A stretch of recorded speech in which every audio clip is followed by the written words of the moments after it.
Perumbavoor media city I news കാഴ്ചവെക്കുന്ന ഞാനും എന്റെ നാടും എന്ന വാർത്താധിഷ്ഠിത പ്രോഗ്രാമിലേക്ക് എല്ലാ മാന്യ പ്രേക്ഷകർക്കും ഹൃദ്യമായ സ്വാഗതം. സാമൂഹിക രാഷ്ട്രീയ പ്രവർത്തനങ്ങളിൽ സജീവമായ പൊതുപ്രവർത്തകരെ അവതരിപ്പിക്കുന്ന അവരുടെ ഇടപെടലുകളെയും നിലപാടുകളെയും പരിചയപ്പെടുത്തുന്ന പരമ്പരയാണ് ഞാനും എന്റെ നാടും എന്ന പ്രോഗ്രാം.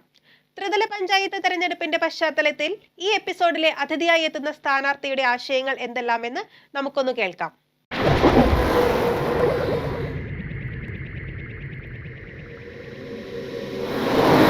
നമസ്കാരം. ഈ വരുന്ന ത്രിതല പഞ്ചായത്ത് തെരഞ്ഞെടുപ്പിൻ്റെ പശ്ചാത്തലത്തിൽ സ്ഥാനാർത്ഥികളെ അവതരിപ്പിക്കുവാനും അവരുടെ ആശയങ്ങൾ പങ്കുവയ്ക്കുവാനുമായി Perumbavoor media city I news channel അവതരിപ്പിക്കുന്ന വാർത്താധിഷ്ഠിത പരമ്പരയായ ഞാനും എൻ്റെ നാടും പ്രോഗ്രാമിൻ്റെ ഏറ്റവും പുതിയ അധ്യായത്തിലേക്ക് എല്ലാ മാന്യപ്രേക്ഷകർക്കും ഹൃദ്യമായ സ്വാഗതം. ഈ അധ്യായത്തിൽ നമ്മോടൊപ്പം അതിഥിയായി ക്ഷണിക്കുവാനുള്ള സ്ഥാനാർത്ഥി വാഴക്കുളം ബ്ലോക്ക് പഞ്ചായത്തിലേക്ക് വെങ്ങോല ഡിവിഷനിൽ നിന്നും താമര അടയാളത്തിൽ BJP സ്ഥാനാർത്ഥിയായി ജനവിധി തേടുന്ന ശ്രീ P. സെന്തിൽകുമാറാണ്. അദ്ദേഹത്തെ ഹൃദയപൂർവ്വം ഞാനും എൻ്റെ നാടും പ്രോഗ്രാമിൻ്റെ ഏറ്റവും പുതിയ അധ്യായത്തിലേക്ക് ക്ഷണിക്കുകയാണ്. സ്വാഗതം. P. സെന്തിൽകുമാർ കർഷക മോർച്ച സംസ്ഥാന സമിതി അംഗം. സംഘത്തിലൂടെ സജീവ രാഷ്ട്രീയ പ്രവർത്തനത്തിലേക്ക് ബാലഗോകുലം യുവമോർച്ച BJP തുടങ്ങിയ രാഷ്ട്രീയ സംഘടന ഭാരവാഹിയായിരുന്ന പ്രവർത്തന പരിചയം. ചാരിറ്റി പ്രവർത്തന രംഗത്ത് ആക്ഷൻ ഫോഴ്സ് പോലുള്ള സന്നദ്ധ സേവന കൂട്ടായ്മകളിലൂടെ അനേകം പേരെ സഹായിച്ച ശ്രദ്ധേയനായ ജീവകാരുണ്യ പ്രവർത്തകൻ. കോവിഡ് പ്രളയ കാലങ്ങളിലും പല കാഷ്വാലിറ്റി ഘട്ടങ്ങളിലും നിസ്വാർത്ഥതയോടെ ഓടിയെത്തി അപകടങ്ങളിൽപ്പെട്ട നിരവധി പേരുടെ ജീവൻ രക്ഷിച്ചു. പോൾട്രി മേഖലയിലെ വിജയകരമായ സംരംഭവുമായി ബിസിനസ് മേഖലയിലും സജീവം. വാഴക്കുളം ബ്ലോക്ക് പഞ്ചായത്തിലേക്ക് വെങ്ങോല ഡിവിഷനിൽ നിന്നും ജനവിധി തേടുന്ന BJP സ്ഥാനാർത്ഥി P. സെന്തിൽകുമാർ.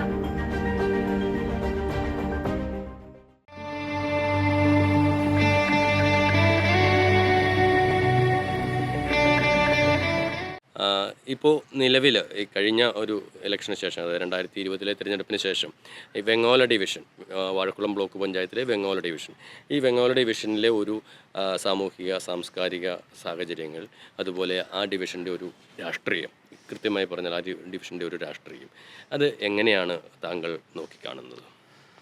ഞാൻ രാഷ്ട്രീയത്തെക്കാൾ ഉപരി നമ്മുടെ നാടിൻ്റെ വികസനത്തിലാണ്. നമ്മുടെ ഗവൺമെൻറ്, കേന്ദ്ര ഗവൺമെൻറ്റിൻ്റെ പദ്ധതികൾ നടപ്പാക്കുക, നരേന്ദ്രമോദിജിയുടെ ആശയം ജനങ്ങളിലേക്ക് എത്തിക്കുക. അപ്പോൾ അദ്ദേഹം ഉയർത്തിപ്പിടിക്കുന്നത് വികസനത്തിൻ്റെ രാഷ്ട്രീയമാണ്. അവിടെ അതിൽ ജാതിയോ മതമോ കക്ഷി രാഷ്ട്രീയമോ അതിനൊന്നും യാതൊരു പ്രാധാന്യവും ഇല്ല. ഞാനും ആ പോളിസി തന്നെയാണ്, അതിൽ അടിയുറച്ച് വിശ്വസിക്കുന്ന ആളാണ്. അപ്പോൾ ആദർശത്തിൽ വിശ്വസിച്ച് പ്രവർത്തിക്കുന്ന ആളുമാണ്. അപ്പോൾ അതിന് ആദർശത്തെ വിജയിപ്പിക്കുവാൻ വേണ്ടി നമ്മൾ ഏതറ്റം വരെയും ത്യാഗങ്ങൾ സഹിച്ച് മുന്നോട്ട് പോകും. വെങ്ങോല ബ്ലോക്ക് ഡിവിഷനെ സംബന്ധിച്ച് എടുത്തു കഴിഞ്ഞാൽ അവിടെ വികസനം തന്നെയാണ്. കാരണം ഗവൺമെൻറ്റിൻ്റെ ഫണ്ടുകൾ ലാപ്സാക്കി കളയുന്ന ഒരു അവസ്ഥയാണ് നമുക്ക് അവിടെ ഉള്ളത്. ഏതാണ്ട് ഒരു 18 കോടി രൂപയോളം നമ്മുടെ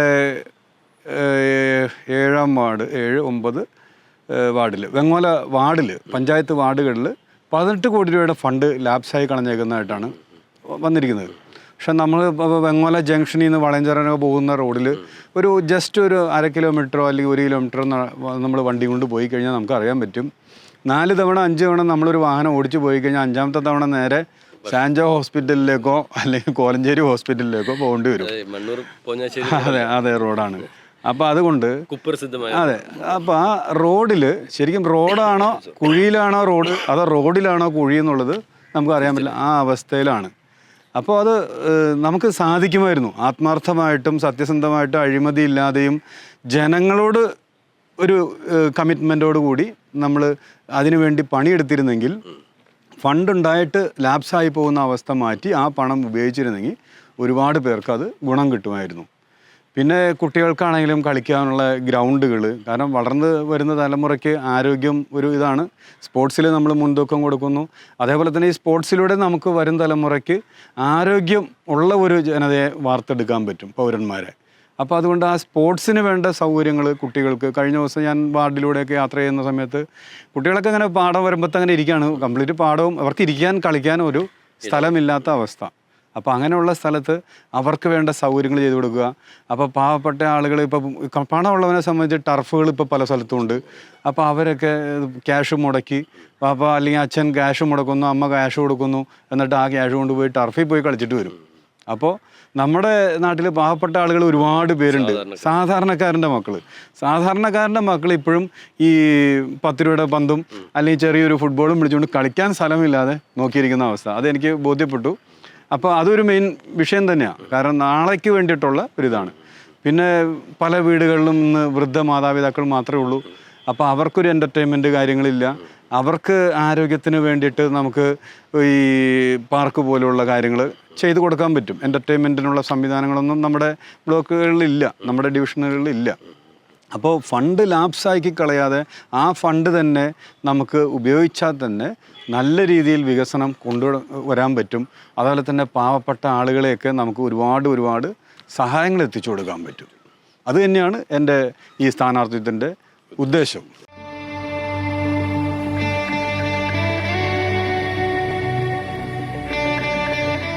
ഇപ്പോൾ സംഘം, സേവാഭാരതി അതുപോലെയുള്ള പല സംഘടനകൾ വഴിയായിട്ടും അല്ലാതെയും സമൂഹത്തിന് നന്മ ചെയ്യുന്ന സേവന പ്രവർത്തനങ്ങളിലും അതേപോലെ ജീവകാരുണ്യ മേഖലയിലും ചാരിറ്റി പ്രവർത്തനങ്ങളിലും തങ്ങൾ വളരെ സജീവമായിട്ട് ഇടപെടാറുണ്ടെന്ന് ഞാൻ മനസ്സിലാക്കുന്നു. അത്തരത്തിലുള്ള എന്തെങ്കിലും അനുഭവങ്ങൾ ഓർത്തെടുക്കാനായിട്ട്, പ്രത്യേകിച്ച് ഇപ്പോൾ കോവിഡോ അല്ലെങ്കിൽ പ്രളയത്തിൻ്റെയോ ഒക്കെ ഉള്ള സമയത്ത് ഓർത്തെടുക്കാനുള്ള അനുഭവങ്ങളൊന്ന് പങ്കുവയ്ക്കാം. അങ്ങനെ ഒത്തിരി സംഭവങ്ങളുണ്ട്. നമുക്ക് സേവന പ്രവർത്തനങ്ങൾ എന്ന് പറയുമ്പോൾ ഞാൻ രാഷ്ട്രീയക്കാരനാണ്, രാഷ്ട്രീയ പ്രവർത്തനമൊക്കെ ഉണ്ടെങ്കിൽ പോലും നമ്മുടെ രാഷ്ട്രീയത്തിലുപരി സേവന പ്രവർത്തനങ്ങൾക്ക് മുൻതൂക്കം കൊടുക്കുന്ന ആളാണ്. കാരണം ഞാൻ വളർന്നത് അതേപോലെ താഴെത്തട്ടിൽ നിന്നും പണിയെടുത്ത് ജീവിക്കുന്ന ഒരു കുടുംബത്തിൽ നിന്ന് അങ്ങനെയാണ് വളർന്നത്. അപ്പോൾ അതുകൊണ്ട് തന്നെ പാവങ്ങൾ അല്ലെങ്കിൽ എന്തെങ്കിലും ഒരു സംഭവങ്ങൾ ഉണ്ടാകുന്ന സമയത്ത് അവർക്കൊരു സഹായം വേണമെന്ന് തോന്നിക്കഴിഞ്ഞാൽ അവർ കൈ നീട്ടുന്നതിന് മുമ്പ് തന്നെ അവരുടെ മനസ്സിലാഗ്രഹിക്കുന്നത് നമുക്ക് മനസ്സിലാവും. അപ്പോൾ അവർ കൈ നീട്ടുന്നതിന് മുമ്പേ നമ്മൾ അവരെ കൈ കൊടുത്ത് ഉയർത്തും. അപ്പോൾ അങ്ങനെ പല സംഭവം, ഇപ്പോൾ ആക്സിഡൻറ്റ് കേസുകൾ തന്നെയാണെങ്കിലും ഇപ്പോൾ ആക്ഷൻ ഫോഴ്സ് എന്ന് പറയുന്ന ഒരു സംഘടന ഉണ്ടായിരുന്നു. അത് ജീവകാരുണ്യ പ്രവർത്തനം അല്ലെങ്കിൽ കാഷ്വാലിറ്റി സംഭവിക്കുന്ന സമയത്ത് ഓടിയെത്താനും അതിന് രക്ഷാപ്രവർത്തനം ഒക്കെ ഫസ്റ്റ് എയ്ഡൊക്കെ കൊടുക്കാനുള്ള ഒരു സംവിധാനമാണ് ആ സംഘടന നടത്തിക്കൊണ്ടിരുന്നത്. അപ്പോൾ അതിലൊക്കെ ഞാൻ അംഗമായിരുന്നു. അങ്ങനെ ആക്സിഡൻറ്റ് കേസുകൾ തന്നെ എടുത്തു കഴിഞ്ഞാൽ ഒരു 10-25ഓളം എങ്കിലും ഞാൻ ചുരുങ്ങിയത് ആളുകളെ രക്ഷപ്പെടുത്തിയിട്ടുണ്ട്. അവിടെ നമുക്ക് ജാതിയോ മതമൊന്നുമില്ല. ഒരാൾ വീണ് കിടന്നാൽ നമ്മുടെ നെഞ്ചാണ് ആദ്യം പിടയുക. അപ്പോൾ 100 കണക്കിന് ആളുകൾ വഴിയിലൂടെ യാത്ര ചെയ്ത് അവരെ തിരക്കിട്ട് പോവുകയാണെങ്കിൽ എന്തോ വെട്ടിപ്പിടിക്കാൻ വേണ്ടി ജനങ്ങൾ ഓടുകയാണ്. പക്ഷേ നമ്മൾ എന്ത് ഓട്ടത്തിലാണെങ്കിലും നമ്മുടെ കണ്ണും മൈൻഡും അങ്ങനെ ഒരു സംഭവം വന്നു കഴിഞ്ഞാൽ നമ്മളവിടെ സ്റ്റോപ്പാവും. നമ്മുടെ കാര്യങ്ങൾ മാറ്റി വെച്ചിട്ട് ആ അപകടം പറ്റിയ ആളെ എന്താണോ ചെയ്യേണ്ടത് ആ രീതിയിൽ നമ്മൾ ശുശ്രൂഷിക്കാനുള്ള കാര്യങ്ങൾ രക്ഷാപ്രവർത്തനം നടത്തും. അപ്പോൾ അതേപോലെ തന്നെ കൊറോണ കാലഘട്ടത്തിൽ നോക്കിക്കഴിഞ്ഞാൽ നമ്മളൊരു വാഹനം വിളിച്ചു കഴിഞ്ഞാൽ പോലും കിട്ടാത്ത അവസ്ഥ ഉണ്ടായിരുന്നു. ടാക്സികൾ നമ്മുടെ നാട്ടിൽ ഇഷ്ടം പോലെയുണ്ട്, ഓട്ടോ ഇല്ലാതെ കിടക്കും. പക്ഷേ കൊറോണ സമയത്ത് വണ്ടി എടുക്കാൻ പറഞ്ഞു കഴിഞ്ഞാൽ ഒരു ജീവൻ പിടഞ്ഞുകൊണ്ടിരിക്കുന്ന സമയത്ത് പോലും ആ ഒരു അവസ്ഥ മനസ്സിലാക്കിയാലും അവരുടെ ജീവനെ ഓർത്ത് ഭയന്നിട്ടാണ്, എല്ലാവർക്കും കുടുംബവും കാര്യങ്ങളും ഉണ്ട്, അതുകൊണ്ട് ഭയന്നിട്ടാണെങ്കിലും അവർ അങ്ങനെ ഇറങ്ങാറില്ല, വണ്ടി എടുക്കാറില്ല, ടാക്സി കിട്ടാറില്ല. അങ്ങനത്തെ ഒരു അവസ്ഥ വന്നു കഴിഞ്ഞപ്പോൾ ഞാൻ എൻ്റെ കയ്യിൽ ഉപയോഗിക്കുന്ന ഒരു സ്കോർപ്പിയോ കാറാണ് ഞാൻ ഉപയോഗിച്ചുകൊണ്ടിരുന്നത്. അപ്പോൾ ആ ടൈമിൽ ഞാൻ എന്ത് ചെയ്തു, നമ്മുടെ സേവാഭാരതി എന്ന് പറയുന്ന അന്താരാഷ്ട്ര സംഘടനയാണ്, സേവന പ്രവർത്തനങ്ങൾക്ക് മുൻതൂക്കം ആത്മാർത്ഥമായിട്ട് കൊടുക്കുന്ന കുറേ പ്രവർത്തകർ നടത്തുന്നതാണ്. അപ്പോൾ അതിലെ സുഹൃത്തുക്കളെ വിളിച്ചു പറഞ്ഞിട്ട് നമ്മുടെ വണ്ടി അങ്ങോട്ട് കൊണ്ടുപോയിക്കോട്ടെ, അതിലൂടെ നമുക്കൊരു 10 ആളുകളുടെയെങ്കിലും ജീവൻ രക്ഷിക്കാൻ സാധിച്ചാൽ എനിക്ക് ഏറ്റവും സന്തോഷം തരുന്ന കാര്യങ്ങളാണ്. അപ്പോൾ ആംബുലൻസ് സേവനം പോലെ, കാരണം എത്ര ആംബുലൻസ് ഉണ്ടായാലും കൊറോണ കാലഘട്ടത്തിൽ അത് തികയില്ലായിരുന്നു. അപ്പോൾ ഡ്രൈവർമാരുടെ ഒരു അഭാവവും. അപ്പോൾ നമ്മുടെ പ്രൈവറ്റ് വണ്ടി ആയിരുന്നു എങ്കിലും പോലീസുകാരുടെയൊക്കെ അനുമതിയോടുകൂടി തന്നെ നമ്മൾ സ്പെഷ്യലായിട്ട് അതിനുവേണ്ടി സേവാഭാരതിക്ക് ഏൽപ്പിച്ചു. സേവാഭാരതിയുടെ ഒപ്പം ചേർന്ന് ആ ടൈമിൽ പ്രവർത്തിക്കുകയും ചെയ്തു. അതിലൂടെ സേവന പ്രവർത്തനങ്ങൾ നടത്തി നിരവധി ജീവനുകൾക്ക് ഒരു ആശ്വാസം പകരുവാൻ നമുക്ക് സാധിച്ചിട്ടുണ്ട്. അത് വലിയൊരു സംഭവമായിട്ട് തന്നെയാണ്. ഇനിയും അതേ രീതിയിൽ തന്നെയായിരിക്കും നമ്മുടെ പ്രവർത്തനം. രാഷ്ട്രീയം ഒരു സൈഡിൽ ഉണ്ടാവും, രാഷ്ട്രീയക്കാരനായതുകൊണ്ട്. പക്ഷേ നമ്മുടെ ഉദ്ദേശവും ലക്ഷ്യവും എല്ലാം ചാരിറ്റിയും അല്ലെങ്കിൽ ആശ്വാസം തേടുന്ന മനസ്സുകളെ ഒപ്പം കൂടെ ചേർത്ത് അവർക്കൊരു താങ്ങാവുക, തണലാവുക, അത് തന്നെയാണ്. നമ്മളൊരു സിംഗിൾ മാനായിട്ട് നിന്ന് ചെയ്യുന്നതിനേക്കാളും കൂടുതൽ ഒരു പവർ കൂടി ഉണ്ടാകുമ്പോൾ അതിന് നമുക്ക് കൂടുതൽ ആളുകളെ പങ്കെടുപ്പിക്കാൻ പറ്റും, അല്ലെങ്കിൽ കൂടുതൽ ആളുകളെ നമുക്ക് രക്ഷപ്പെടുത്താൻ പറ്റും, ആ ആളുകളെ ആ രീതിയിലേക്ക് മാറ്റിയെടുക്കാൻ പറ്റും, വരും തലമുറേനെ ആ ഒരു മനോഭാവത്തിലേക്ക് കൊണ്ടുവരാൻ പറ്റും. അപ്പോൾ കേന്ദ്ര ഗവൺമെൻറ്റിൻ്റെയും മറ്റും നിരവധി പദ്ധതികളും കാര്യങ്ങളും ഉണ്ട്, അത് ജനങ്ങളിലേക്ക് എത്തിക്കാൻ പറ്റും. ഫണ്ടുകൾ ധാരാളം വരുന്നുണ്ട്, ആ ഫണ്ടുകൾ ഉപയോഗിച്ച് ജനങ്ങൾക്ക് പലവിധ ആശ്വാസകരമാകുന്ന തണലേകുന്ന പരിപാടികൾ നമുക്ക് നടത്താൻ പറ്റും. അപ്പോൾ അത് തന്നെയാണ് നമ്മുടെ ലക്ഷ്യവും.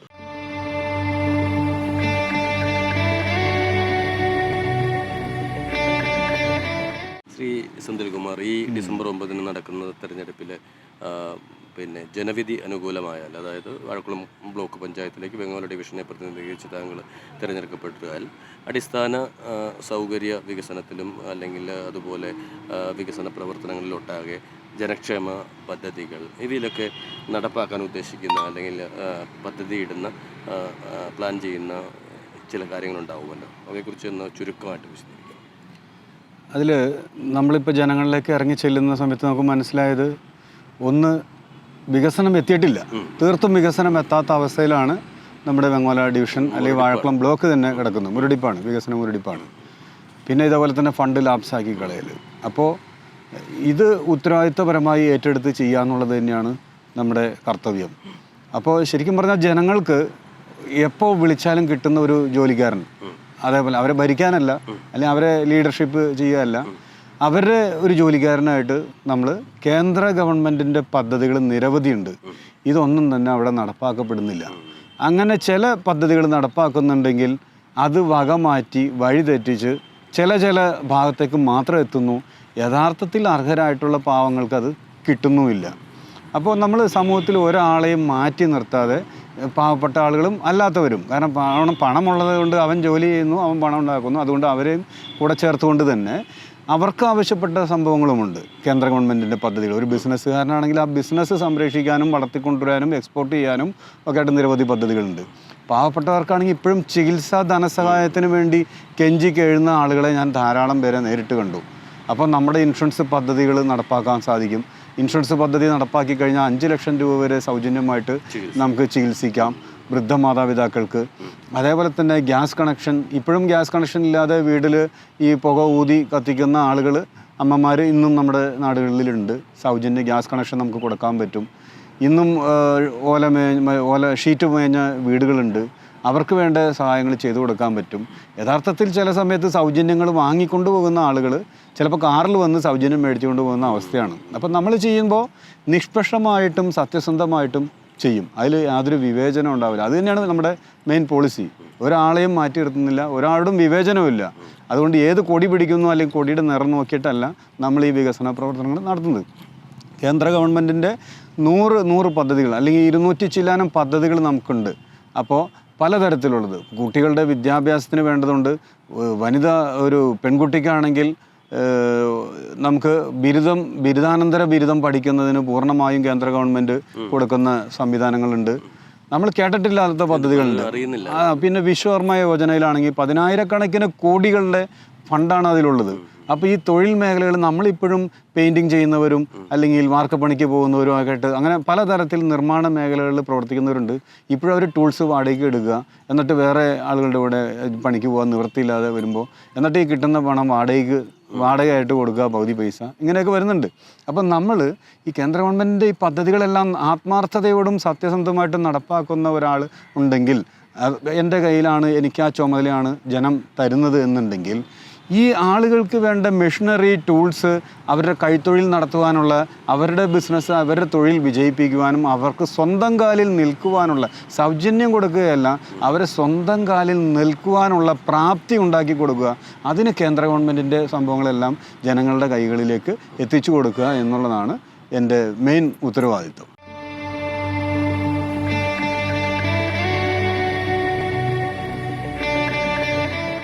ഇപ്പം നമ്മുടെ ഈ ഒരു വളരെ ക്രിയേറ്റീവായിട്ടുള്ളൊരു സംഭാഷണം ഒന്ന് കൺക്ലൂഡ് ചെയ്യാൻ വേണ്ടി ഞാൻ അവസാനമായിട്ട് ഒരു കാര്യം കൂടി ചോദിക്കാൻ ആഗ്രഹിക്കുകയാണ്. അതായത് നമ്മൾ തിരഞ്ഞെടുക്കപ്പെട്ടാൽ നമ്മുടെ ഒരു ഡ്രീം പ്രോജക്റ്റ് എന്ന നിലയ്ക്ക് ഞാൻ മനസ്സിലാക്കുന്നത് താങ്കൾ പറഞ്ഞത് പ്രകാരം മോദിജിയുടെ, പ്രധാനമന്ത്രിയുടെ അതായിട്ടുള്ള 100 കണക്കിന് പദ്ധതികൾ ഒരുപക്ഷെ സാധാരണക്കാർക്ക് പലർക്കും ഒട്ടും അറിവില്ലാത്ത ചില പദ്ധതികളും കാര്യങ്ങളും ഉണ്ട്. അവ കാര്യക്ഷമമായി നടപ്പാക്കുക എന്നതായിരിക്കുമോ താങ്കളുടെ ഒരു ഡ്രീം പ്രോജക്റ്റ്? തീർച്ചയായിട്ടും. അതായത് എൻ്റെ ഡ്രീം പ്രോജക്റ്റ് എന്ന് പറയുമ്പോൾ നമ്മുടെ ഈ പറയുന്ന കുട്ടികൾക്ക്, യുവാക്കൾക്ക് നല്ല കളിസ്ഥലം എല്ലായിടത്തും അത് വേണം. അത് അവരുടെ ആരോഗ്യം എല്ലാ കാലഘട്ടത്തിലും നിലനിർത്തുവാൻ വേണ്ടിയിട്ടാണ്. വൃദ്ധ മാതാപിതാക്കൾക്ക് സംരക്ഷണം, ചികിത്സ, അങ്ങനെയുള്ള കാര്യങ്ങൾ. പല വീടുകളിലും മാതാപിതാക്കൾ മാത്രമേ ഉള്ളൂ. അപ്പോൾ അവർക്കൊരു ആശ്രയം, മക്കൾ ദൂരത്തും വിദേശത്തുമൊക്കെയാണ്. നമുക്കും നാളെ ആ അവസ്ഥയാണ്. കൂടുതലും നമ്മൾ വീടുകളിൽ ചെല്ലുമ്പോൾ പല കുടുംബങ്ങളും അങ്ങനെയാണ്. അവർക്ക് ഒരാൾ കൂടെയുണ്ട് എന്ന രീതിയിൽ ഒപ്പം ചേർത്ത് നിർത്തുക എന്നുള്ള മകന് തുല്യം ആയിട്ട് തന്നെ മുന്നോട്ട് പോവുക. എന്ത് കാര്യത്തിനും നമുക്കൊരാളുണ്ട് എന്നൊരു തോന്നൽ അവർക്കുണ്ടാക്കണം. ആ വിശ്വാസം ആർജിക്കണം. ആ വിശ്വാസം ആർജിക്കണമെങ്കിൽ ഈ കേന്ദ്ര ഗവൺമെൻറ്റിൻ്റെ പദ്ധതികൾ മാത്രം ഞാൻ എൻ്റെ വീട്ടിൽ നിന്ന് കൊണ്ടുവരേണ്ട കാര്യമില്ല. മോദിജി എല്ലാ കാര്യങ്ങളും ജനങ്ങൾക്ക് വേണ്ടി തരുന്നുണ്ട്. ആ പണം ഒരു രൂപ പോലും ലാപ്സാക്കി പോകാതെ സത്യസന്ധമായിട്ട് ആത്മാർത്ഥമായിട്ട് ഒരു തരത്തിലുള്ള അഴിമതിക്കും ഇട കൊടുക്കാതെ, ഇപ്പം നമ്മളൊരു റോഡ് പണിയുന്നുണ്ടെങ്കിൽ ആ റോഡിന് ഗ്യാരണ്ടി ഉണ്ടാവണം, അന്താരാഷ്ട്ര നിലവാരം ഉണ്ടാവണം. എന്തൊക്കെയാണോ നമുക്ക് ഏത് മേഖലകളിലും നമ്മളൊരു പ്രവൃത്തി ചെയ്യുമ്പോൾ അതിലൊരു സ്റ്റാൻഡേർഡ് റൈറ്റ്സ് പറയുന്നുണ്ടെങ്കിൽ, നിയമം പറയുന്നുണ്ടെങ്കിൽ, നമ്മൾ റോഡ് പണിയുമ്പോൾ ഇത്ര ക്വാളിറ്റി വേണമെന്നുണ്ടെങ്കിൽ ആ ക്വാളിറ്റി കർശനമായി പാലിച്ചുകൊണ്ട്, ഉദാഹരണമാണ് റോഡിൻ്റെ കാര്യം പറഞ്ഞാൽ മറ്റെല്ലാ വികസന പ്രവർത്തനങ്ങളും അതേപോലെ ക്വാളിറ്റിയിൽ സത്യസന്ധമായിട്ട് അത് ജനങ്ങളിലേക്ക് എത്തിക്കുക എന്നുള്ളത് മാത്രം തന്നെയാണ്. അപ്പോൾ മോദിജിയുടെ പദ്ധതികൾ നടപ്പാക്കുക, കൃത്യമായിട്ട് 24 മണിക്കൂറും ഏത് അവസരത്തിൽ വിളിച്ചാലും അത് സത്യസന്ധമായി നടപ്പാക്കി അവരുടെ ഒപ്പം, ജനങ്ങളുടെ ഒപ്പം നിൽക്കുക എന്നുള്ളതാണ് ഞാൻ ഉദ്ദേശിക്കുന്നത്. അതിന് ജനങ്ങൾ അനുഗ്രഹിക്കുമെന്ന് ഞാൻ പ്രതീക്ഷിക്കുന്നു.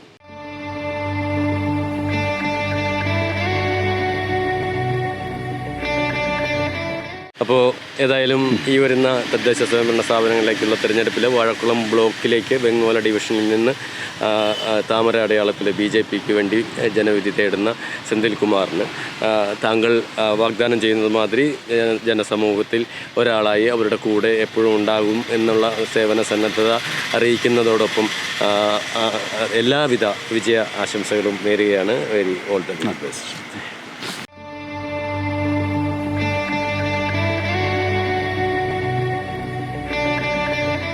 പെരുമ്പാവൂർ മീഡിയ സിറ്റി iNews അവതരിപ്പിക്കുന്ന ഞാനും എൻ്റെ നാടും വാർത്താധിഷ്ഠിത പരമ്പരയിലെ മറ്റൊരു അധ്യായത്തിൽ പുതിയൊരു അതിഥിയുമായി കണ്ടുമുട്ടും വരെ ക്യാമറമാൻ ഹാരിസ് അലിയോടൊപ്പം Jomy Mathew signing off for team media city.